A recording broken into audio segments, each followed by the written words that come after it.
یہ بھی عدالت سے استدعا کی گئی ہے کہ ان مقدمات میں رجوع کرنے کا موقع دیا جائے۔ 51 مقدمات میں پہلے ان کی ضمانت منظور ہوئی ہے پشاور ہائی کورٹ سے، اور لیکن وہ کہتے ہیں کہ ہم نے جب پہلے ہائی کورٹ میں درخواست دائر کی تھی تو صرف 21 کے قریب مقدمات کی تفصیلات دی گئی تھی۔ ہم نے اپنے تئیں جب مختلف اضلاع میں ہماری وکلا ٹیموں نے کوشش کر کے مقدمات کی تفصیلات نکالیں وہ 51 ہیں، لیکن ابھی بھی ہمیں پتہ ہے کہ ہمارے خلاف کافی مقدمات ہیں جن کی تفصیلات نہیں دی گئی، اس وجہ سے لاہور ہائی کورٹ سے رجوع کیا ہے۔ اب دیکھنا یہ ہے کہ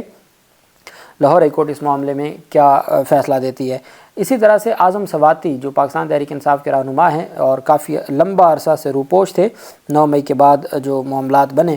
FIA کے 2 مقدمات کا جو معاملہ تھا اس میں اعظم سواتی نے سرنڈر کر دیا ہے اور عبوری ضمانت 20 اپریل تک منظور کر لی گئی ہے۔ ڈیوٹی جج رخشندہ شہین نے کی، اعظم سواتی نے درخواست ضمانت قبل از گرفتاری دائر کی۔ اعظم سواتی وکیل علی بخاری کے ہمراہ اسپیشل جج سینٹرل عدالت میں پیش ہوئے۔ عدالت نے اعظم سواتی کی عبوری ضمانت 20 اپریل تک منظور کر لی۔ ان کے خلاف FIA میں 2 اور انسداد دہشت گردی عدالت میں 1 مقدمہ درج ہے۔ اعظم سواتی کے متنازع ٹویٹس اور جوڈیشل کمپلیکس توڑ پھوڑ کیس میں دائمی وارنٹ گرفتاری جاری ہوئے تھے۔ آپ کو یاد ہوگا قمر باجوہ کے حوالے سے کوئی ٹویٹ کیے تھے، اور پھر اس کے بعد آپ کو یہ بھی یاد ہوگا کہ ان کو مختلف صوبوں میں بھی گھمایا گیا، اور پھر ان کی جانب سے ایک ویڈیو پیغام بھی تھا، اور جو انہوں نے اپنی آڈیو ویڈیو لیک ہونے کے حوالے سے بھی چیف جسٹس اس وقت تھے عمر رضا بندیال صاحب، ان کو درخواستیں دی تھیں۔ ہیومن رائٹس سیل نے کہا تھا کہ ہم اس معاملے کو دیکھیں گے، لیکن وہ سارا معاملہ اس کے اوپر کوئی کارروائی نہ ہوئی، اور پھر یہ روپوش ہو گئے تھے، اور ان کے خلاف جو مقدمات تھے جو ان کو ضمانت دی گئی تھی، کنڈیشنل ضمانت دی تھی چیف جسٹس عامر فاروق صاحب نے، تو وہ ضمانتیں پھر ان کی خارج ہو گئی تھیں، اور اب انہوں نے دوبارہ عبوری ضمانتیں کروائی ہیں، جس پر 20 اپریل تک کے لیے عدالت نے ان کو عبوری ضمانت دے دی ہے۔ اب ان کے چونکہ انتخابات بھی ہیں، وہ سینٹ کے پاکستان تحریک انصاف کے خیبر پختونخوا سے جیتے ہوئے امیدوار ہیں، اور اب دیکھنا یہ ہے کہ یہ سارا معاملہ آگے کس طرف جاتا ہے۔ دوسری طرف جو اہم پیش رفت سامنے آئی ہے وہ پاکستان تحریک انصاف کے اتحادی اور پاکستان تحریک انصاف کے صدارتی امیدوار محمود خان اچکزئی، جو پاکستان تحریک انصاف کے اب اس جو گرینڈ ڈائیلاگ اتحاد ہے اس کا بھی حصہ ہے، محمود خان اچکزئی۔ الیکشن کمیشن نے محمود خان اچکزئی کے حلقے NA 266 قلعہ عبداللہ میں دوبارہ گنتی کی درخواست کو خارج کر دیا ہے۔ الیکشن کمیشن کے فیصلے کے مطابق کامیاب امیدوار اور رنر اپ امیدوار میں ووٹوں کا فرق 8599 ہے۔ 36 پولنگ سٹیشنز پر دوبارہ ووٹوں کی تصدیق کرنے کی درخواست مسترد کی گئی ہے۔ درخواست گزار ضمن میں ٹھوس شواہد دینے میں ناکام رہا۔ اب درخواست گزار کون تھا؟ JUI تھی۔ JUI چونکہ اس وقت خود ایک دھتکاری ہوئی جماعت سمجھی جاتی ہے، اور ان کو وہ رسپانس نہیں دیا گیا جتنا ان کی جانب سے خدمت گزاری کی گئی، اور اس وجہ سے حضرت صاحب بھی آج کل سخت نالاں ہیں، ناراض ہیں، اور وہ آج کل آپ کو بڑے غصے میں بھی نظر آتے ہیں۔ فیصلے میں کہا گیا کہ JUI کے امیدوار اور درخواست گزار صلاح الدین کی درخواست خارج کی گئی ہے۔ درخواست گزار شواہد کے لیے الیکشن ٹرائبونل سے رجوع کر سکتا ہے، اور جو کامیابی ہے اس کو ہر صورت برقرار رکھا جاتا ہے جو پاکستان تحریک انصاف کے اتحادی محمود خان اچکزئی کی ہے، چونکہ پاکستان تحریک انصاف کے وہ امیدوار تھے، صدارتی امیدوار۔ اور جو پاکستان تحریک انصاف ایک تحریک شروع کرنے جا رہی ہے جس کا اعلان کیا گیا ہے کہ عید کے بعد وہ تحریک اور پشین میں پہلا جلسہ ہوگا، اس میں پاکستان تحریک انصاف نے جماعت اسلامی کے بھی، اب تو جماعت اسلامی کے حافظ نعیم الرحمان 6ٹھے امیر جماعت اسلامی منتخب ہو گئے ہیں۔ سراج الحق سے وہ جو الیکشن تھا امیر جماعت اسلامی کا وہ جیت گئے ہیں، بھاری ووٹوں سے جیتے ہیں، اور میں سمجھتا ہوں کہ جماعت اسلامی میں ایک امید کی کرن پیدا ہوئی ہے، اور اگر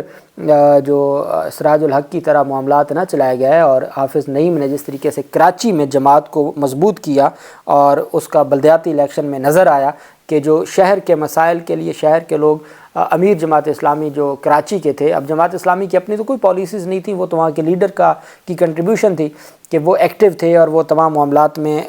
بڑھ چڑھ کے حصہ لیتے تھے۔ اب اگر اس طریقے سے وہ جماعت کو بھی پورے پاکستان میں ایکٹیو کرتے ہیں، اور فارم 45 کے حوالے سے جو ان کا سٹانس ہے جس کی بنیاد پہ انہوں نے اپنی سیٹ پہلے بھی دستبردار ہوئے، جب اب نوٹیفیکیشن جاری ہوا اس کے بعد پھر دستبردار ہوئے ہیں، تو ان کو فارم 45 کی اس تحریک میں اپنا کردار ادا کرنا ہے۔ اور پاکستان تحریک انصاف کے ساتھ پہلے ہی اتحاد کیا جا چکا ہے جماعت اسلامی کا، ابھی TLP کے ساتھ PTI کی بات نہیں ہوئی، لیکن باقی جو جماعتیں ہیں ان کے ساتھ بات چیت چل رہی ہے۔ انسداد دہشت گردی کی عدالت نے جناح ہاؤس توڑ پھوڑ اور جلاؤ گراؤ کے مقدمے میں گرفتار 20 ملزمان کی ضمانتیں منظور کر لی ہیں۔ انسداد دہشت گردی کی عدالت کے جج ارشد جاوید نے ملزمان کی ضمانتیں منظور کرنے کا فیصلہ سنایا اور حکم دیا کہ اگر کوئی اور مقدمہ درج نہ ہو تو ملزمان کو رہا کر دیا جائے۔ ملزمان میں محمد یار، الطاف محمود، عمر زاہد، محمد عارف سمیت 20 ملزمان شامل ہیں جن کے خلاف تھانہ سرور روڈ میں مقدمات درج تھے۔ یہ وہ مقدمے ہیں جس میں جو جناح ہاؤس حملہ کیس 9 مئی کا مقدمہ ہے، اور اس میں اہم پیش رفت یہ ہے کہ یہ 10 مہینوں سے جیلوں میں تھے، لمبے عرصہ سے جیلوں میں تھے، اور ان کی جو درخواست ضمانتیں ہیں وہ بھی پینڈنگ آ رہی تھیں، اور اب یہ پیش رفت سامنے آئی ہے کہ عدالت کی جانب سے ضمانتیں منظور کی گئی ہیں، اور اب ان ضمانتوں کے منظور ہونے کے بعد کل تک ان کو رہا کر دیا جائے گا۔ اور پاکستان تحریک انصاف کے جو اب ٹوٹل کوئی 100 کے قریب ملزمان ہیں جو ان مقدمات میں لاہور میں ابھی تک بھی جیل میں ہیں، اور ان کی ضمانتوں کے حوالے سے بھی تفصیلات سامنے آ رہی ہیں، جبکہ پاکستان تحریک انصاف نے قانونی ٹیم بنائی ہے 2 سینئر وکلاء پر مشتمل، جو 51 گجرانوالہ میں پی ٹی آئی کے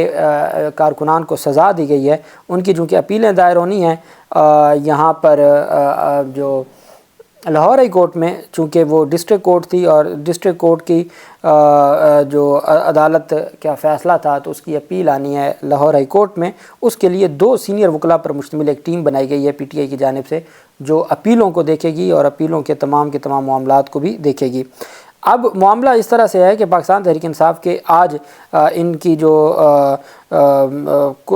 آج لاہور کی عدالت میں ڈاکٹر یاسمین راشد وغیرہ کی درخواست ضمانت پر فیصلہ آنا تھا، وہ تو نہ آیا، لیکن 9 مئی کے مقدمات میں